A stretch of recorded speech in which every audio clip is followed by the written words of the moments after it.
I wish I could ask all of you to sit, but there's not a lot of places to sit. You know, a lot of people don't know this of me, but I'm actually a very shy person. And one of our speech writers actually told me the other day, they're no longer going to write me a speech, they're just going to hand me a blank paper.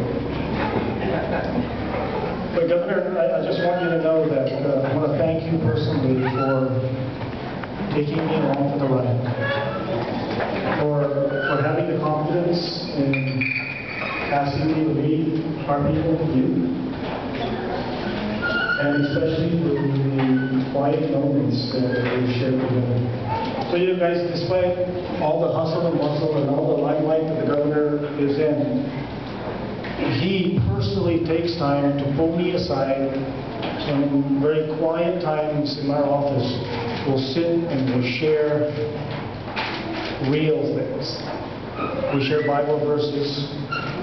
We talk about why we're sitting here where we're at, and that we serve the people of Guam. So I'm always looking for places of inspiration. And Governor, you have been an inspiration. Thank you.